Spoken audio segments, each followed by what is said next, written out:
Nos sentimos muito honrados em ter sido convidado pela revista Raízes e Rotas para estar presente nessa primeira edição. Tenho certeza que Cubatão tem muito para mostrar nessa revista, que fará toda a diferença aqui na nossa região. Quero agradecer muitamente ao Sérgio por esse convite e falar que Cubatão passa um momento muito importante. E tenho certeza que as pessoas que entrarem, procurarem tanto no site como na revista física, conhecerá Cubatão com outro olhar. Que Cubatão hoje é uma cidade viva, uma cidade que se reinventou e que tem tudo a ver com o que a revista se propõe, com o turismo, com a cultura, com as nossas raízes. Então tenho certeza que essa primeira edição será muito especial e nós nos sentimos muito honrados em poder participar desse grande evento.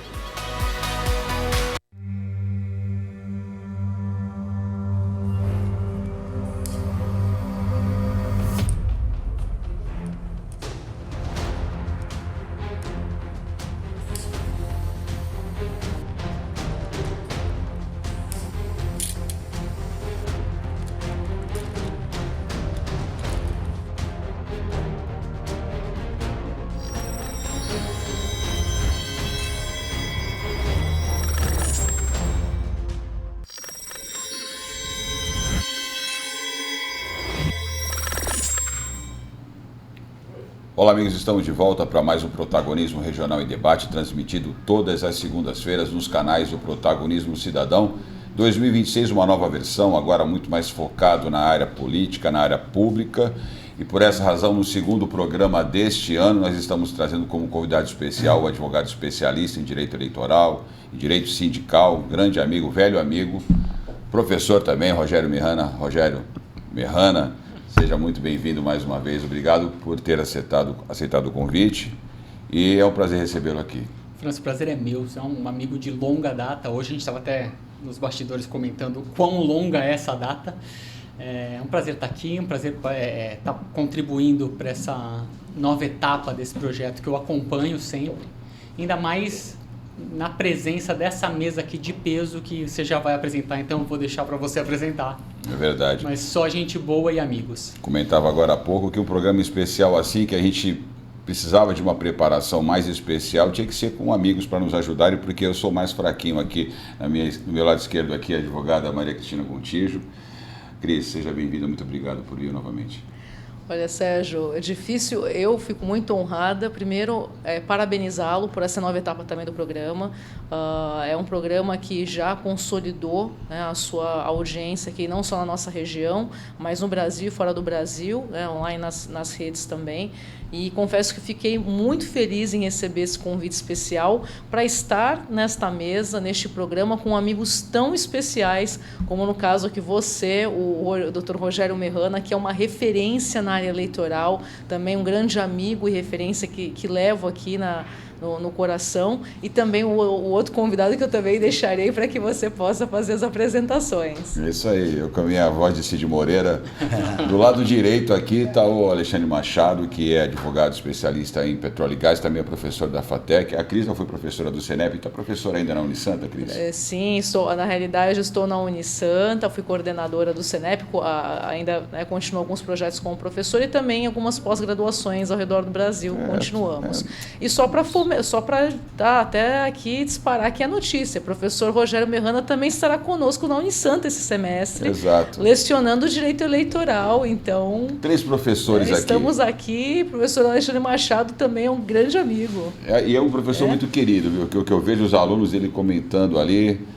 Ale, muito obrigado pela presença mais uma vez. Obrigado, Sérgio, pelo convite, aos amigos da mesa, amigos inclusive de longa data, né, de estudos, né? O Gontijo vem já desde o mestrado e doutorado, a gente está junto nessa jornada. Você, o querido amigo, né? Alguns negócios internacionais. Aí, vai rolar, né, Ale? Vai rolar sim. Então é um prazer muito grande poder contribuir nessa nova fase do teu programa. Consolidado já está, agora bola para frente e vamos criar aí novas oportunidades. Acho que a expectativa, né, de trazer um quadro mais realista do que vem acontecendo no setor público. Acho que isso é fundamental para a formação do cidadão mesmo.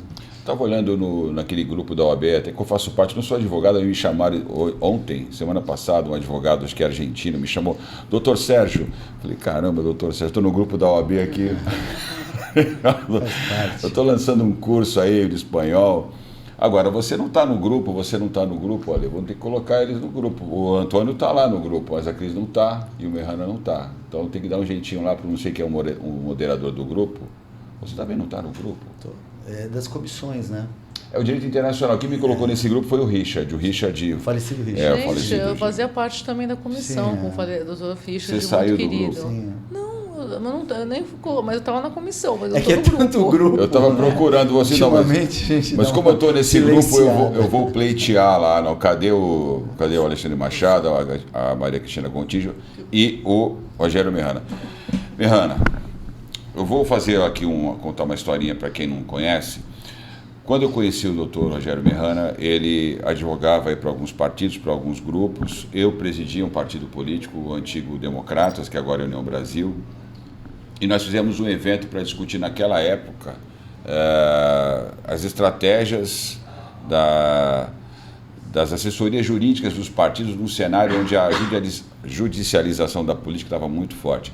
Isso foi em 2016, 10 anos atrás. A gente analisava um cenário onde a atuação do Poder Judiciário estava bastante exacerbada naquele contexto das estratégias políticas. E então, o Mejana, que é um advogado que já estudava muito isso, trouxe um outro especialista de Brasília, ele vai contar aqui essa história para a gente, e nós já observávamos na época uma mudança bastante significativa de cenário em relação ao contexto judiciário e às estratégias políticas. 10 anos depois, nós vemos um cenário ainda mais alargado nesse sentido. Vamos usar uma palavra mais suave aqui. Quer fazer uma análise da linha temporal, Mejana, sobre aquela época até hoje? É muito curioso, França, porque talvez há 10 anos atrás a gente não tivesse a exata dimensão do caminho, aliás, do caminho não, mas assim, do destino do caminho, que chegaríamos no que estamos hoje. O que há 10 anos atrás a gente já identificava, e para quem não me conhece, eu lido com campanha eleitoral há 20 anos. Há 16 anos como advogado, 18 anos como advogado, mas já de antes já lidava com campanha. E o que já era perceptível ali era essa questão mais numérica da coisa. Antigamente você tinha menos processo, agora você tem mais processo. Então não dava para fugir da conclusão lógica que está tendo um aumento de judicialização, e a judicialização das campanhas ela era já naquele momento uma estratégia muito seguida. Eu me lembro que a gente até usou uma frase naquele evento, que quando a gente começou a falar de ganhar e não levar, que tinha muita gente planejando estratégias para não necessariamente ganhar na urna, mas para ter elementos para não permitir que o outro levasse a vitória na urna. E na época a gente comentava uma coisa que ainda é sentimento da maioria das pessoas que nos assiste, acredito eu, mas já na época a gente comentava que isso é um pouco contraintuitivo de um modo geral para a população, porque via de regra a população gosta do resultado da urna no sentido de escolhi, o que saiu da urna saiu, e não gosta muito nem daqueles impedimentos prévios, nem das reviravoltas judiciais posteriores.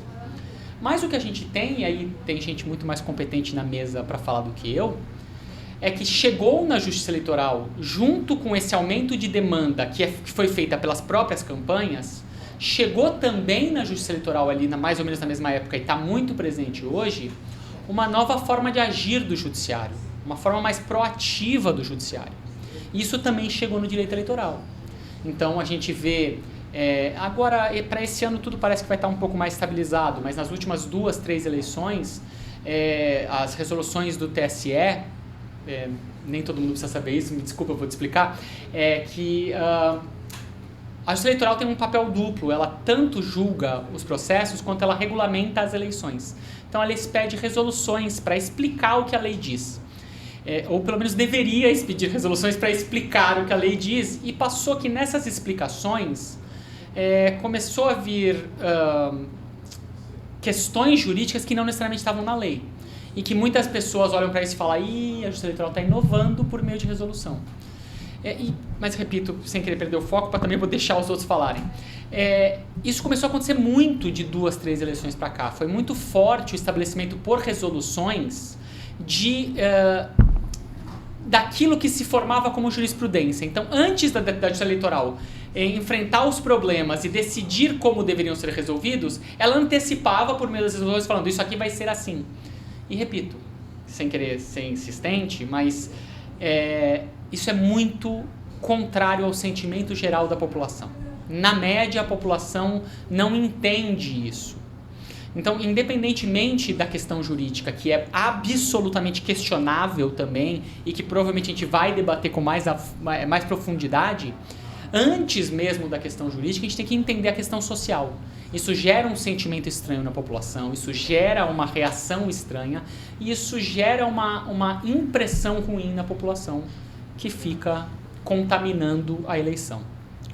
A impressão que a gente tem, e aí para quem lida com pouco área pública, é que esse excesso de discricionariedade, essa palavra meio esdrúxula, meio estranha, né, para quem não sabe, é o poder que as autoridades ou que o agente público tem de decidir dentro de um contexto limitado pela lei, né? Então a lei ela impõe alguns limites e dentro desse limite ele pode se alargar segundo a análise discricionária do agente público em questão aí. Talvez não seja um pouco disso também, acho que o pessoal começou a perder, quando eu falo pessoal é quem está lá tomando as decisões, a noção dessa elasticidade do seu poder discricionário diante de algumas situações que nós colocamos agora?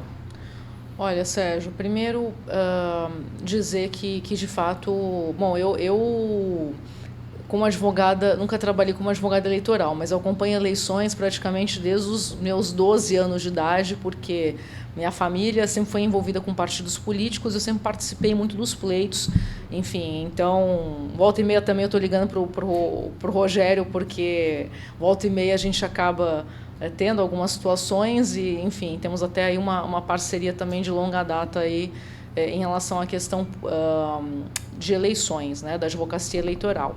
Mas vindo para essa questão, eu entendo que a sociedade brasileira ela mudou em muitos sentidos, né? Aqui eu vou fazer uma análise um pouco social, antropológica da coisa. Aqui temos 3 colegas advogados, eu, o Mehana e o Machado, e vamos falar um pouco dessa questão do judiciário, né? Dessa questão da vou falar bem discricionariedade, mas esse ativismo judicial. O Rogério ele falou um ponto muito interessante, que é a questão do ativismo judicial. Antes de fazer meu mestrado em Direito Ambiental, e também não vou tomar muito tempo aqui, mas só para contextualizar, eu fiz uma especialização, uma pós-graduação lato sensu em processo civil. E em processo constitucional também, fiz as duas, né? Na realidade, entreguei o TCC de um. E justamente o meu TCC foi sobre ativismo judicial. Naquela época, isso em 2011, 2012, foi quando eu fiz a especialização. E naquele momento nós já estávamos vislumbrando, eu com professores ali naquele momento, nós já vislumbrávamos e alguns defendendo, alguns a favor, pela ineficácia ou ineficiência do próprio poder legislativo, alguns prevendo esse ativismo judicial, tanto por parte das cortes superiores quanto por parte do próprio poder judiciário como um todo, e discutimos muito isso. A gente não está falando de 2000, a gente está falando de 2010, 2011. Então, esse movimento ele não é de agora. Ele foi construído, primeiro, com base numa ineficiência. E aqui a gente precisa separar o joio do trigo, tá? Não é uma ineficiência pessoal, mas assim, uma ineficiência do modelo, né? De como o nosso legislativo, por exemplo, não editou determinadas leis. Então, esse era o ponto inicial desse ativismo judicial. Olha, faltava uma norma, a Constituição previa que iria existir uma norma específica para a greve de servidores públicos. Então, não existia, o Poder Judiciário tinha que decidir sobre isso porque o Legislativo não tomou essa medida. Então, esse foi o ponto de partida inicial para que se pudesse discutir, e aqui também não quero tomar a palavra dos demais colegas, mas para que começasse a se discutir esse ativismo judicial até o ponto em que se chegou hoje, que não é só um ativismo, mas um ativismo politizado, que aí foi de fato esse ponto derradeiro que nós estamos vivendo hoje em 2026. Então veja, ativismo judicial não se discute agora, a gente vem discutindo isso desde os meados dos anos 2000, mas é claro que foi um movimento. E eu só quero complementar, antes do Machado aqui tomar a palavra, mas eu só quero complementar também no aspecto cultural, social do Brasil, a sociedade brasileira. Some-se isso a um movimento de crescimento absurdo de cursos de direito no Brasil. Então, enquanto Santos tinha um curso ou 2 cursos de direito, hoje Santos tem 5, 6, 7 cursos de direito. A Baixada Santista como um todo tem quase 10, 12 cursos de direito. Então, some-se isso a esse movimento avassalador de aumento de cursos de direito. Então, concurso público para o judiciário passou a ser o quê? Uma profissão e não uma vocação. Então, antigamente, juízes togados eram juízes que prestavam um concurso público sabendo das suas atribuições, com uma vocação para tal, e hoje essa discricionariedade, enfim, esse movimento de politização do judiciário, de ativismo judicial, ele também vem sendo pautado muito por esse movimento de monetização, vou falar essa palavra aqui, monetização dos concursos públicos. Porque hoje o judiciário não passou a ser uma vocação, efetivamente. Ele passa a ser o quê? Um espaço em que não importa se eu for juiz, defensor público, promotor, delegado. O que importa é passar no concurso público para ter uma carreira efetiva. E não necessariamente se eu sou vocacionado para isso ou não. Isso aqui é uma reflexão minha. Eu acho que uma resposta completa à outra, por isso que eu puxei para essa questão da discricionariedade, porque eu falo aqui um pouco da visão do leigo, do cidadão comum, o pessoal da Jovem Pan brinca, do afegão médio, que está vendo que na prática o resultado que ele está buscando não está chegando. Ou seja, poder demais na mão de pessoas que não foram escolhidas pela... Então isso, na verdade, é um sintoma de uma democracia doente, Falei no último programa, não é por acaso que o Constituinte colocou nessa ordem, primeiro o Legislativo, ele cita Legislativo, depois que representa todos os espectros políticos de um país, e todos os partidos estão representados ali, uns mais, outros menos. Você tem o Executivo, 50% mais um do eleitorado, e o Judiciário, que em tese deveria entrar, ele não foi eleito pela população, deveria entrar para fazer, ou seja, a mediação dos conflitos entre os poderes que foram colocados ali por vontade popular, E aí a gente tem uma inversão dos fatos hoje. Você tem a burocracia jurídica determinando os destinos da nação. Isso passa para a sociedade esse sentimento, tem poder demais na mão daqueles que a gente não elegeu. E isso, de uma certa forma, vai degenerando, vai comprometendo todo o tecido social que sustenta essa democracia, pelo menos é uma percepção que eu tenho como formador de opinião. Como é que você enxerga esse diálogo institucional com a sociedade, quando a gente não consegue traduzir para as pessoas o que está acontecendo? É um debate aqui que é muito técnico, então, de alguma forma, eu estou tentando trazer aqui uma comunicação que fique mais claro para as pessoas o que está acontecendo. Produção, tem aí alguma coisa na tela aqui, mas eu vou pedir para vocês colocarem a primeiro print, antes do Alexandre falar, eu quero pedir à produção fazer isso, o primeiro print da matéria que eu quero comentar logo depois da fala do Alexandre. Alexandre, por favor. Completando o que a nossa amiga Gotijo e o Merrana comentou também, eu acho que o grande problema é que houve a evolução, seria algo endógeno, natural, esse desenvolvimento de conhecimento e de se misturar, na verdade, começou a se misturar muita coisa. Passou da questão política e, de repente, você tem o povo, o cidadão comum, como você comentou, no meio de um conflito de normas, um conflito social, um conflito, inclusive, político. Porque hoje é quase que impossível você falar que o judiciário não é politizado, inclusive ideologicamente. O que sempre existiu, sim, mas não era tão explícito como é hoje. E aí você tem a tecnologia avançando de forma expressiva. O cidadão médio não tinha acesso a determinadas informações. Então, o que nós vimos na última eleição? Você sabia de tudo que estava acontecendo em tempo real, muitas vezes mais rápido até do próprio julgador, que tinha que montar comissões para poder fazer essas análises. E aí surge a fake news, surgem outras estratégias que, além da judicialização, como foi colocado nas questões eleitorais, estratégias, inclusive, de marketing aplicado ao negócio de atrapalhar realmente, atrapalhar o outro. Só que o cidadão, digamos assim, mediano, começou a interpretar isso de uma maneira... Ele interpreta dentro da bolha na qual ele se encontra.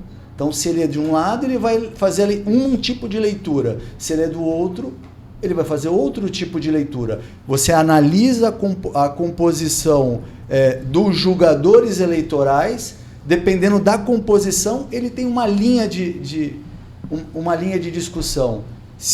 Que nem estamos esperando uma modificação sensível nessa visão eleitoral agora, né, do Supremo Tribunal Eleitoral. Vai mudar drasticamente. Pode ser que sim, pode ser que não. A gente acredita que mude. A pressão política está muito grande sobre isso. Então, uma questão que deveria ser simplesmente o povo ter a sua voz, ir lá, fazer a sua colocação, não ter uma expectativa contrária daquilo que ele deseja, e não o que o legislador deseja, ou pessoalmente ou politicamente. Infelizmente, a discricionariedade, como você colocou, ela, de certa forma, ela flexibiliza essas ações. Agora, se isso vai se modificar ou não, é difícil. É difícil julgar porque eu acredito que hoje o nosso judiciário, ele extrapolou, ele está com muito poder além da Constituição. Então, colocar freio em quem julga o teu recurso é algo extremamente difícil. E se você me permite, França, tem uma coisa que a doutora Maria Cristina começou a mencionar e eu acho que é muito relevante, é que assim, talvez há 8 anos atrás a gente estivesse aqui discutindo como as instâncias supremas e superiores do Brasil estavam agindo. A questão é que também por conta dessa formação jurídica meio mambembe, esse pessoal que escolhe virar juiz para ter salário fixo e não porque quer julgar as pessoas ou porque quer decidir as coisas, talvez também por isso, mas isso somado ao exemplo que vem das cortes superiores, nós estamos enfrentando realmente problemas iguais nas primeiras instâncias. Sim, sim. Tem uma série de juízes com máximo respeito, mas que acabaram de passar num concurso público, acabaram de assumir uma cadeira, que talvez não tenham experiência de vida suficiente para algumas questões, decidindo questões com base no parâmetro de que o judiciário tem que decidir tudo. Sim. Que muitas vezes traz uma injustiça para as decisões.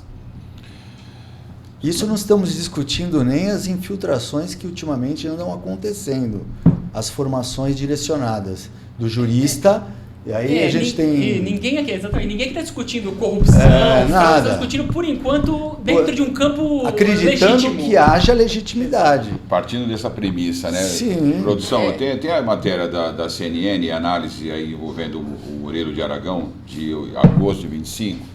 Então, a CNN publicou essa matéria em agosto do ano passado, né? Esse especialista, o Moreira de Aragão, falando da judicialização da política, né? Eu vou ler um trecho aqui dessa matéria do portal da CNN, que está falando que a discussão sobre a judicialização da política e o ativismo do judiciário ganhou novo destaque com o processo envolvendo o Bolsonaro, né?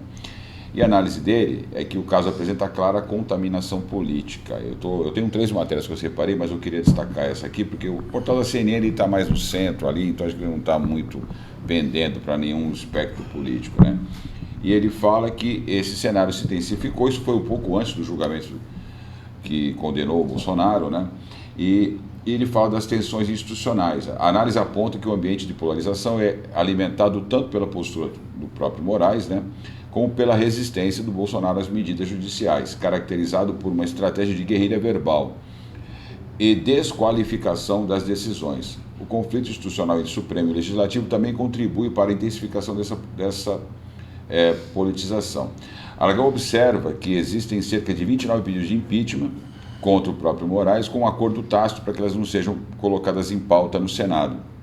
E o especialista projeta que o próximo grande debate deverá concentrar-se na dosimetria da pena. Isso já aconteceu, já foi feita a votação, o Lula ele vetou essa lei, mas acho que essa matéria publicada... Por que eu trouxe essa matéria? Ela não traz nada de novo, mas eu acho que o fato do portal da CNN ter colocado essa pauta 10 anos depois, quando esse assunto começa a ganhar destaque na imprensa, mostra que isso já está num campo...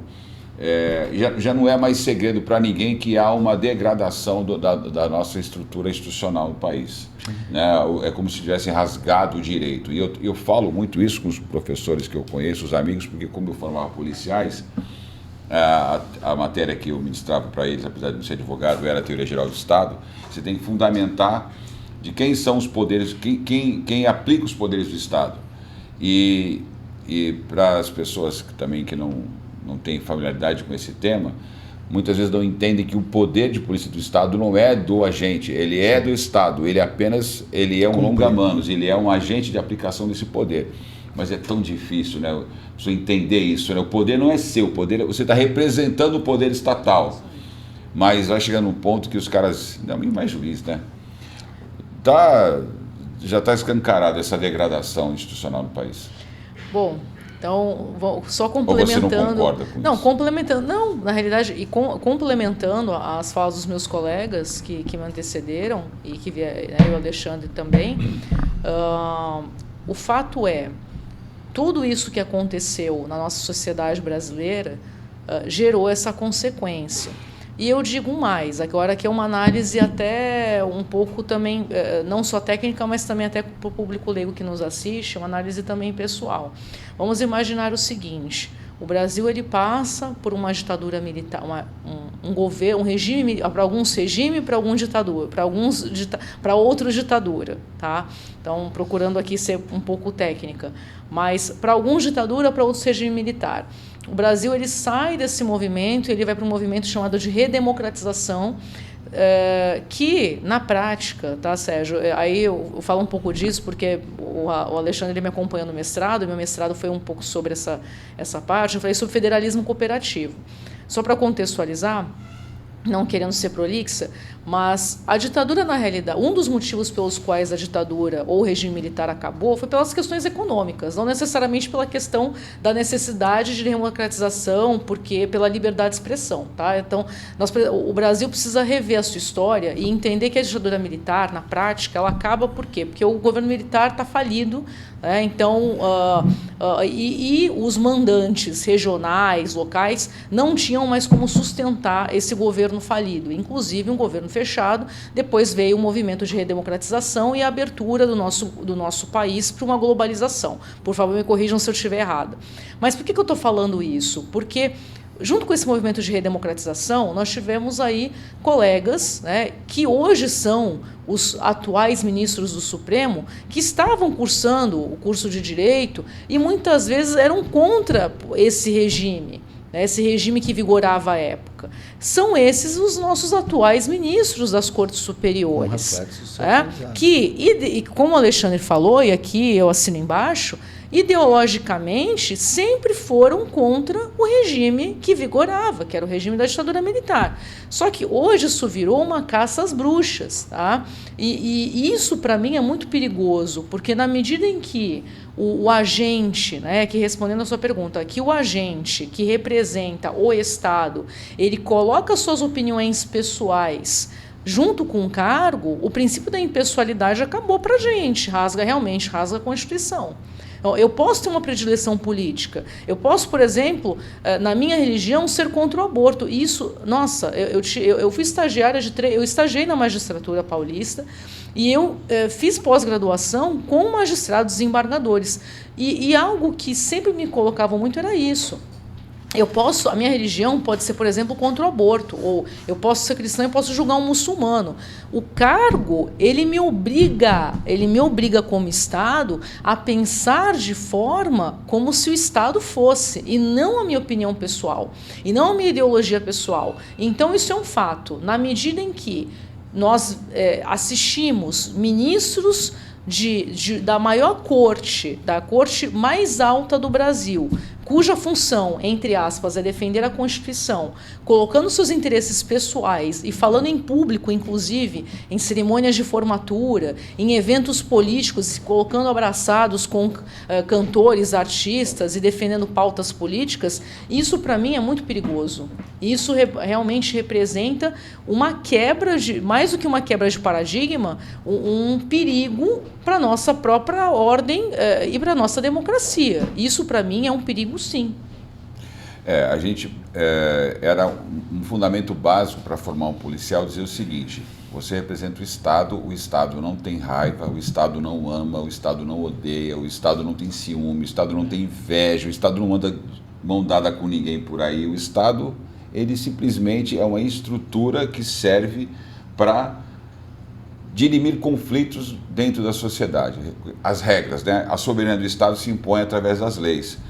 Aí quando você vê as pessoas que deveriam zelar por isso, assumindo, né, bandeiras, não tem como você não mandar para a sociedade um recado, né, de que virou o Fla-Flu institucional, né? O Fla-Flu institucionalizou. Produção, por favor, o segundo print, para a gente continuar aqui com os nossos convidados. O segundo print está falando aí, ó, a supremacia brasileira que silencia o país.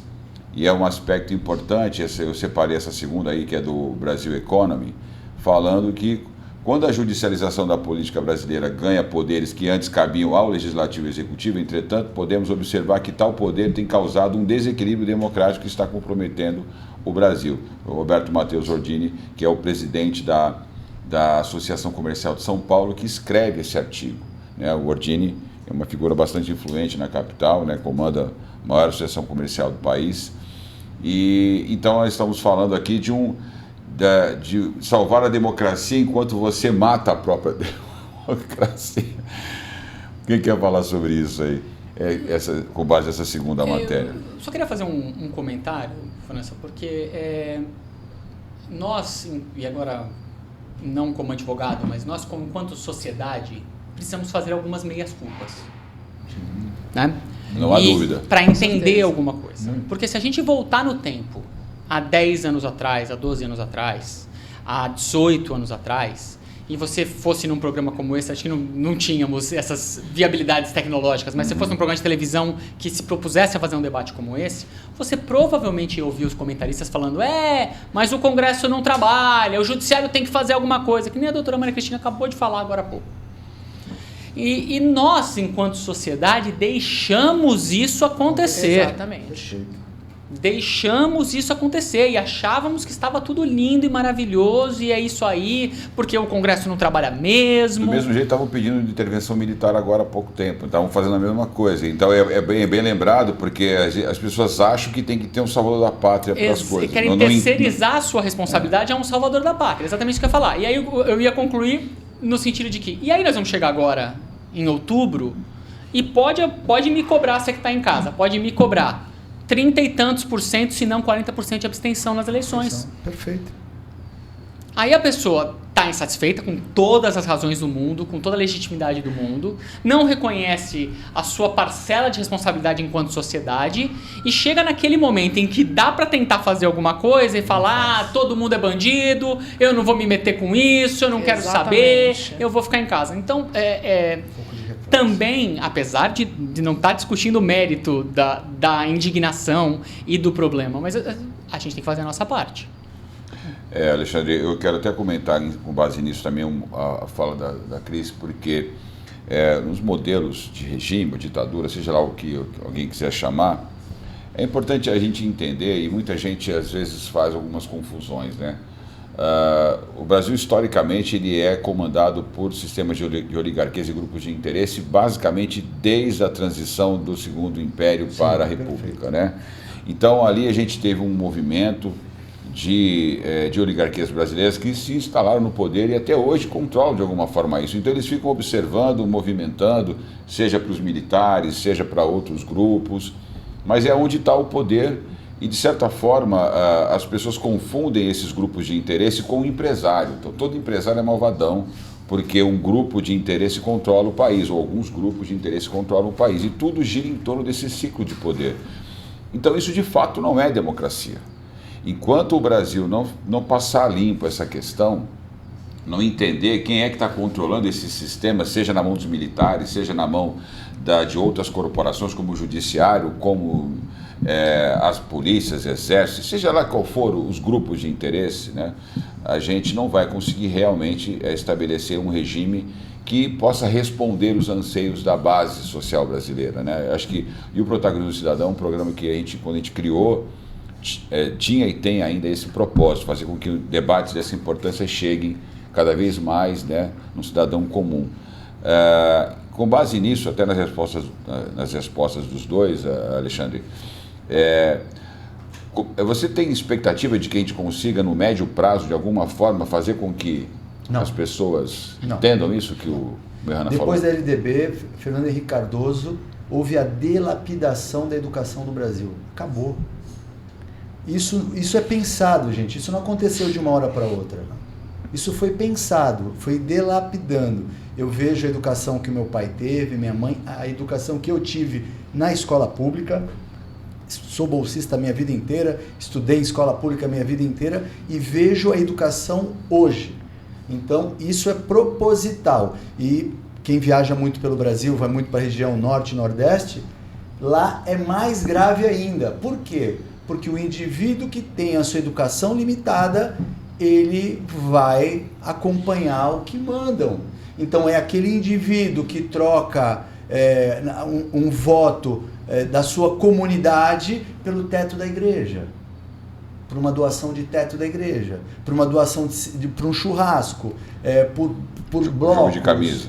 Ou seja, então, a curto prazo, eu acredito que seja muito difícil. Porque o que a gente tem visto é delapidar cada vez mais a educação, eu afasto o indivíduo do saber, automaticamente ele torna-se menos questionável, ele questiona menos. Quando as pessoas não conseguem entender um texto que ela lê, você vai falar para ela em discricionariedade e fica cada vez mais difícil. Né? Hoje, com os recursos tecnológicos, mal se lê. Né? Pegar um livro físico, você tem que brigar com as crianças para fazerem uma leitura. Que é tudo resumido. A própria escola estimula o resumo. Então você para analisar, você fala, peraí, eu já estou tendo problema com a alfabetização, matemática então nem se fala. Eu tenho 2 meninas aborrecentes, uma de 13 e uma de 14.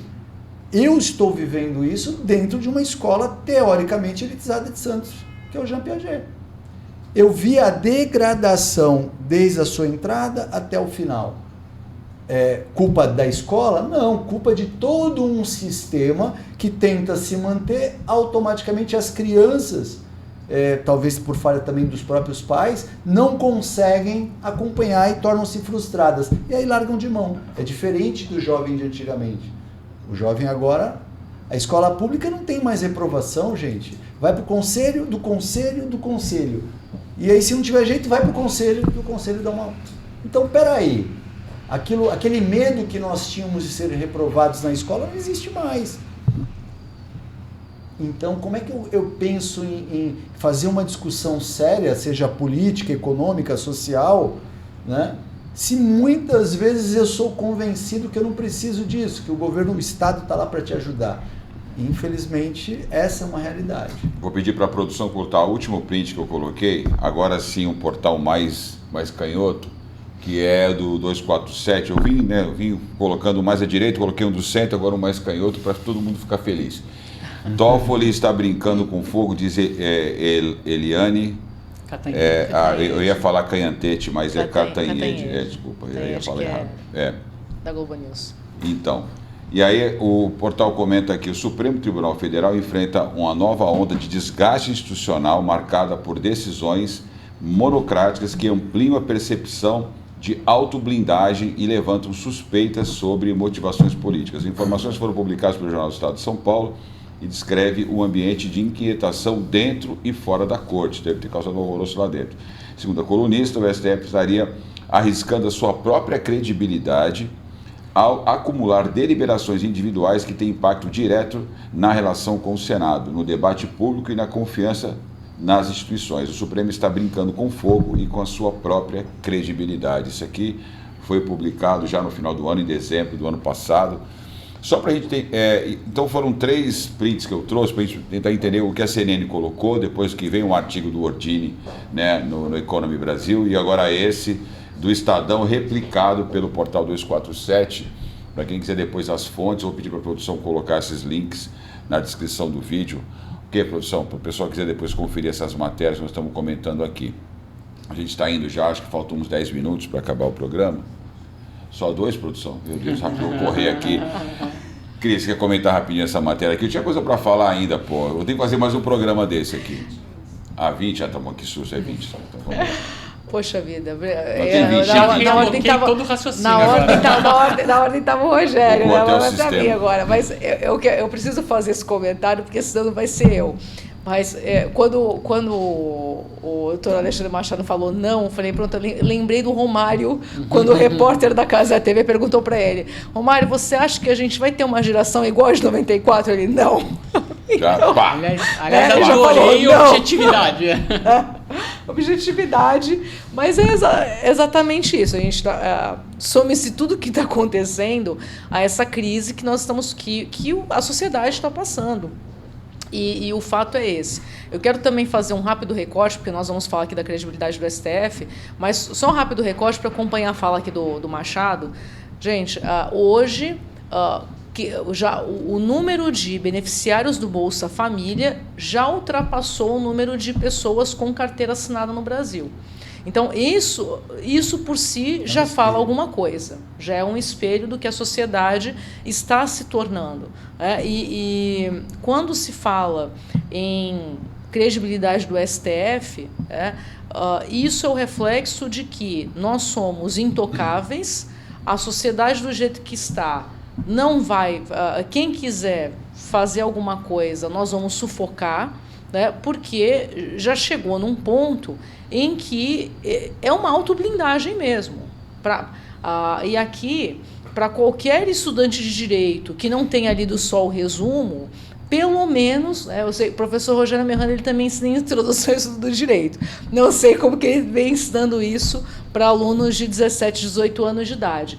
Mas nós fomos induzidos e obrigados a ler um livro chamado O Espírito das Leis, que é um livro do Montesquieu, que justamente é um livro que inaugura não só a introdução ao estudo do direito, mas teoria geral do Estado, que são 2 matérias, para o público leigo que nos assiste, são 2 matérias obrigatórias no curso de Direito, nos cursos de Direito, pelo menos no Brasil, né, de acordo com a grade do MEC.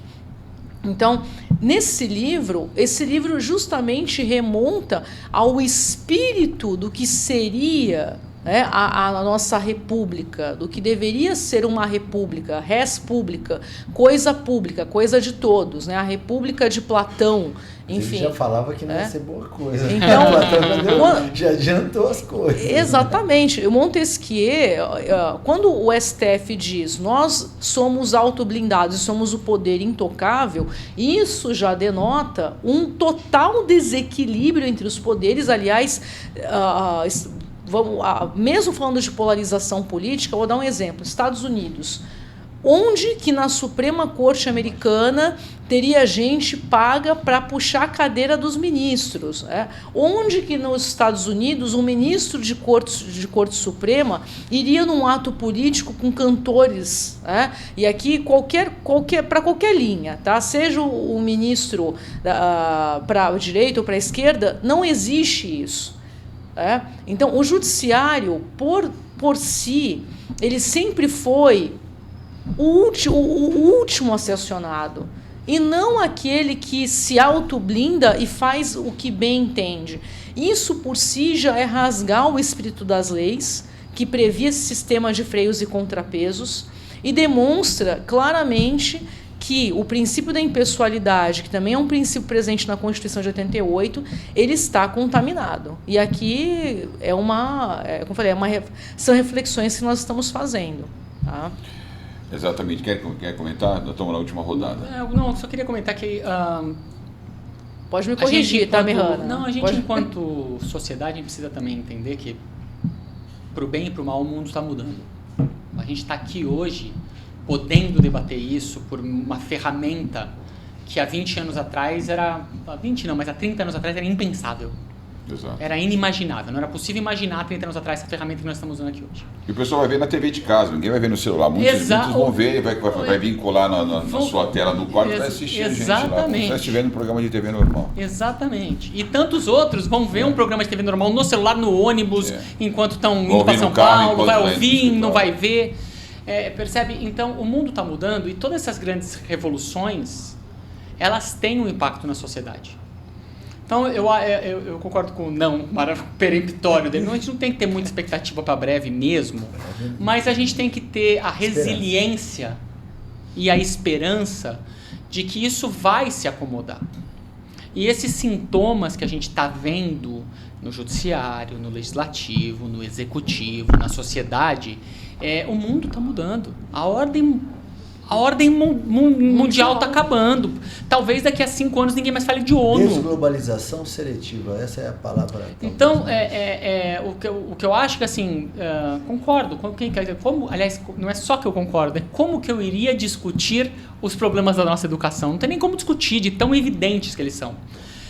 Agora, quem não está lá sofrendo, quem não está lá sem educação, quem não está lá sem alimentação, quem não está lá no problema, aí nós temos que nos imbuir do dever de tentar levar para as pessoas que estão lá a melhor informação possível, o melhor pensamento possível, para que a gente consiga, pelo menos, sobreviver com o mínimo de dignidade a essa passagem.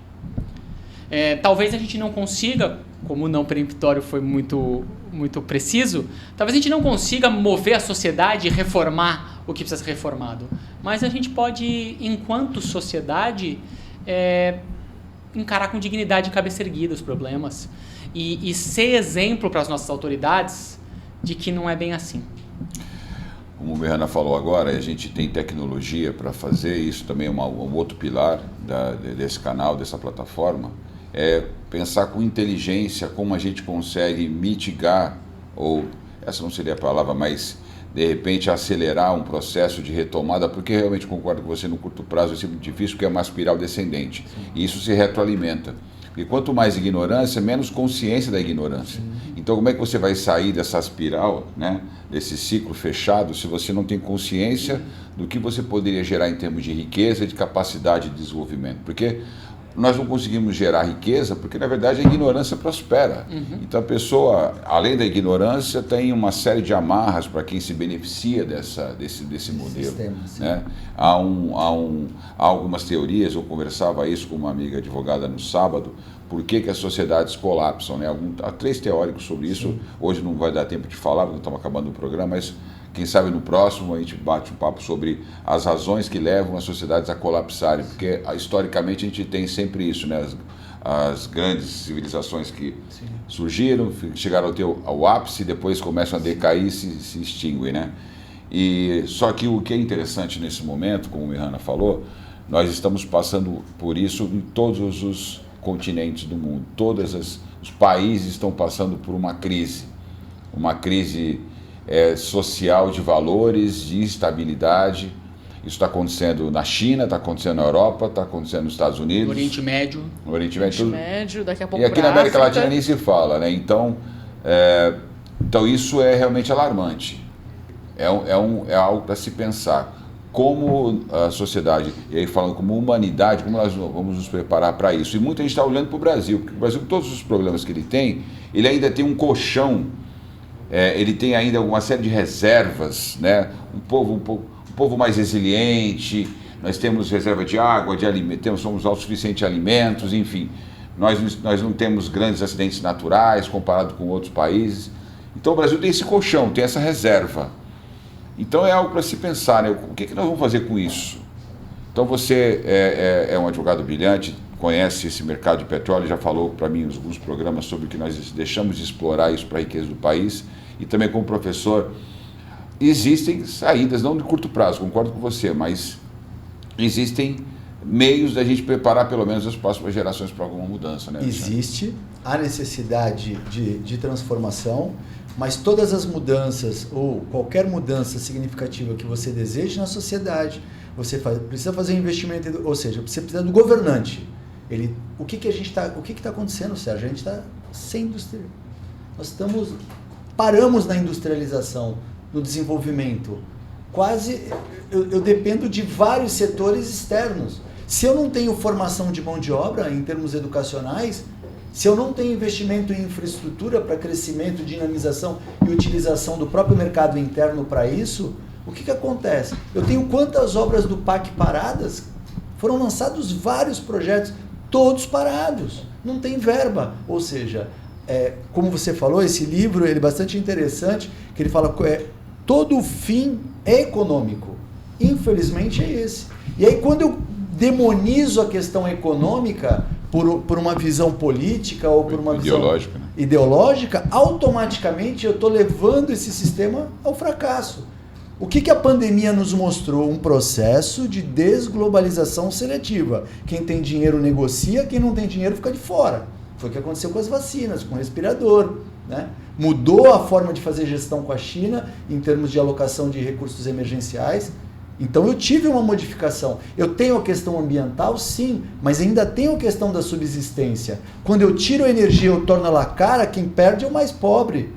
Que o gás aumenta, ele não vai ter acesso ao petróleo, ele vai pagar pelo transporte dele. Então, peraí, eu preciso de uma ação governamental que equilibre economicamente, mas que capacite esse povo, pelo menos os que têm interesse. E cabe a todo cidadão multiplicar, como o colega colocou.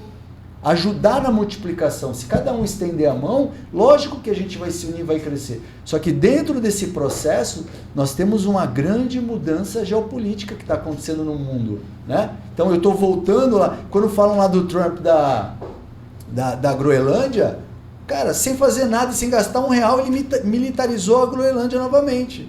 Nunca teve tanta tropa lá sem botar R$1 lá. Só que ali é o canal de entrada para ele. Eles têm uma outra visão, então cada um vai puxar a sardinha para o seu lado. Agora ele não quer saber mais de paz, né? Falou, não ganhei o prêmio Nobel, então peraí, não preciso mais. Então, excelente argumento. Vejam, então a China tem os objetivos, a Índia, os Estados Unidos, Reino Unido.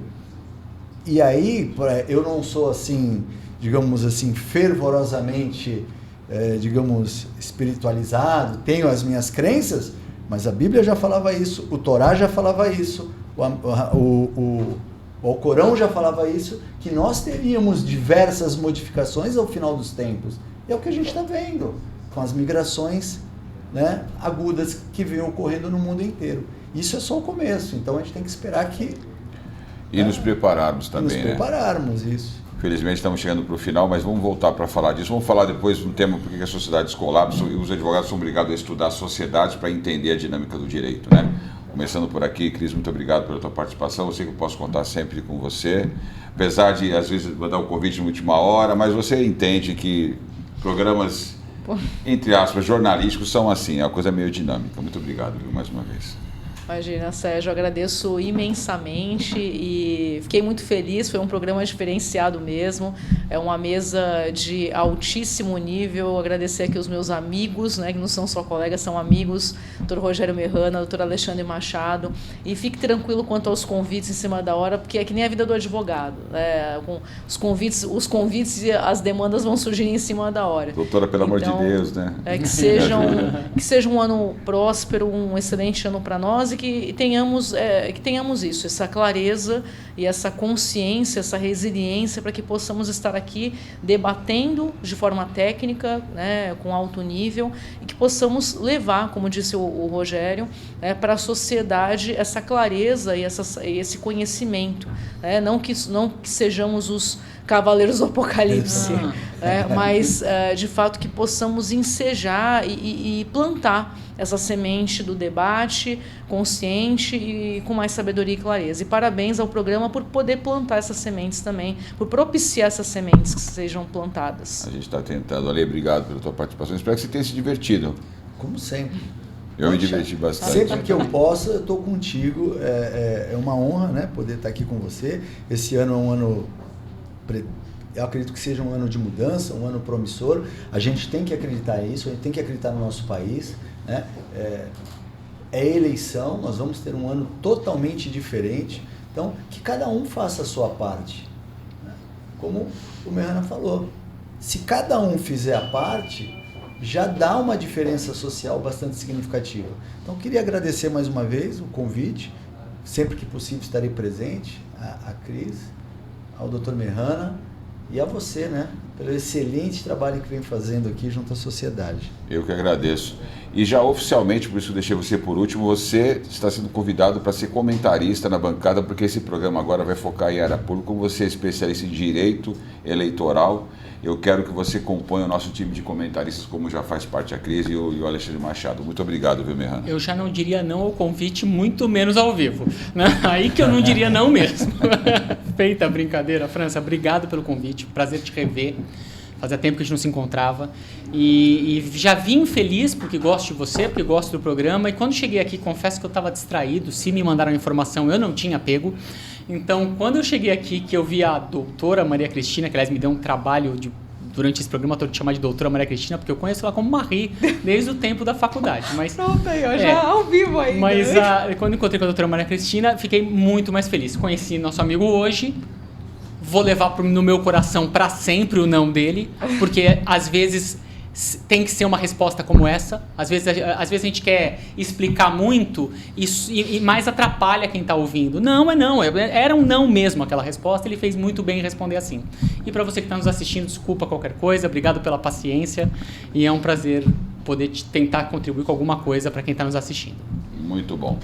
Bom, e obrigado a você por nos acompanhar em mais uma jornada do Protagonismo Regional em Debate, transmitido todas as segundas-feiras nos canais do Protagonismo Cidadão. Deixa eu só fazer uma correção, isso não é o segundo programa, é o terceiro programa da temporada 2026. O segundo programa tratou de uma entrevista com o secretário de Transporte, Leandro Avelino.